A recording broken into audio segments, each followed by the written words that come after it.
యాదాద్రి భువనగిరి జిల్లా వార్తల విషయానికి వస్తే జిల్లాలో కాంగ్రెస్ పార్టీ కుతంత్రాలు కుట్రలు ఒక్కొక్కటి బయటపడుతూ ఉన్నాయి. సర్పంచ్ ఎన్నికల్లో ఎలాగైనా గెలవాలని చేసినటువంటి అన్యాయాలు ఒక్కొక్కటి కూడా బయటపడుతూ ఉన్నాయి. తాజాగా ఆలేరు నియోజకవర్గం తుర్కపల్లి మండలం వాసాలమరి గ్రామంలో బీఆర్ఎస్ పార్టీ బలపరిచినటువంటి అభ్యర్థిని ఓడగొట్టేలాగా ఆమెకు పడ్డటువంటి ఓట్లను చోరీ చేసి గల్లంతు చేసి అక్రమంగా అప్రజాస్వామ్యంగా కాంగ్రెస్ పార్టీ బలపరిచిన అభ్యర్థి గెలిచారని ఎన్నికల అధికారులు ప్రకటించారు.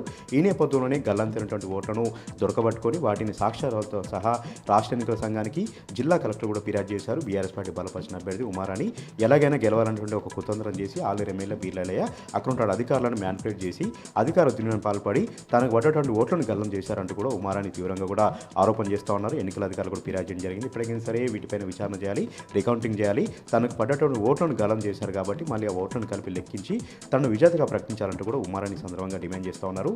వాసాలమరి గ్రామం కేసరిగా అక్కడ ఉన్నటువంటి ఎమ్మెల్యే బీర్లయ్య ఎలాగైనా సరే వాసాలమరి గ్రామంలో ప్రదర్శన చేసేలాగా అక్కడ బలప్రదర్శన చేసేలాగా ఆధిపత్యం చెలాయించేలాగా కుట్ర చేశారంటూ కూడా సర్వత్రా కూడా విమర్శలు వ్యక్తమవుతున్నాయి. ఈ నేపథ్యంలోనే ఎన్నికల అధికారులు నిష్పక్షపాతంగా విచారణ చేయాలి. అక్కడ ఓటు ఏదైతే చోరీ జరిగిందో ఆ చోరీకి సంబంధించినటువంటి దానిపైన కూడా దర్యాప్తు చేయాలి. నిజాయితీగా రికౌంటింగ్ చేసి అక్కడ ఉన్నటువంటి ఫలితాలు వెల్లడించాలంటూ కూడా సర్వత్రా కూడా డిమాండ్ వ్యక్తమవుతున్నాయి.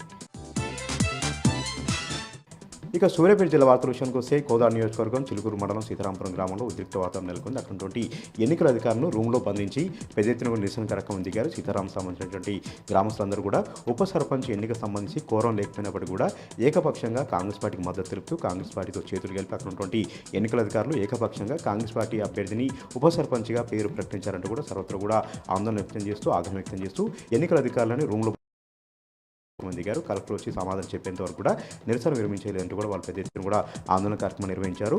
కోరం లేకపోయినప్పటికీ కూడా ఎలాంటి నియమాలు పాటించకుండా అక్కడ ఉన్నటువంటి అధికారులు కాంగ్రెస్ పార్టీ తొత్తులుగా మరి కాంగ్రెస్ పార్టీ నాయకులు చెప్పు చేతుల్లో ఉండి ఈ విధంగా అక్రమంగా అన్యాయంగా కాంగ్రెస్ పార్టీ సంబంధించినటువంటి అభ్యర్థిని ఉప సర్పంచ్గా ప్రకటించారంటూ కూడా సీతారాం సంబంధించినటువంటి గ్రామస్తులు పెద్ద ఎత్తున కూడా ఆరోపణ చేస్తూ ఉన్నారు.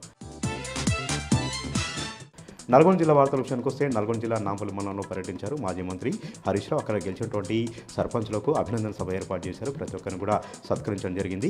ఇన్ని దౌర్జన్యాలు ఇన్ని అక్రమాలు చేస్తూ ఇంత రౌడీజం చేసినప్పుడు కూడా అన్నింటినీ ఎదుర్కొని చాలా ధైర్యంగా బీఆర్ఎస్ పార్టీ అభ్యర్థులు గెలుస్తున్నారంటూ కూడా హరీష్ రావు కితాబు ఇచ్చారు. ప్రతి ఒక్కరిని కూడా అభినందించడం జరిగింది.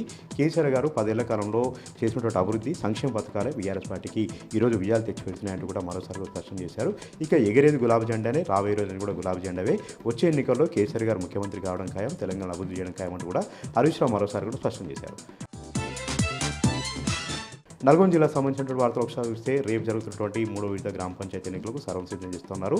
దేవరకొండ డివిజన్లోని 9 మండలాల్లో 227 గ్రామ పంచాయతీల్లో ఎన్నికలు సజావుగా నిర్వహించేలాగా అన్ని రకాల ఏర్పాట్లు కూడా చేయడం జరిగింది. ఇప్పటికీ డిస్ట్రిబ్యూషన్ సెంటర్ నుంచి పోలింగ్ సామాగ్రిని కౌంటింగ్ సామాగ్రిని ఒకే దఫా కూడా పంపించేశారు. వారందరూ కూడా ఇవాళ రాత్రికి అక్కడ చేరుకొని రాత్రి అక్కడ బస్ చేసి రేపు ఉదయం 7 గంటలకు పోలింగ్ ప్రారంభించేలాగా అన్ని రకాల ఏర్పాట్లు చేశారు ఎన్నికల అధికారులు.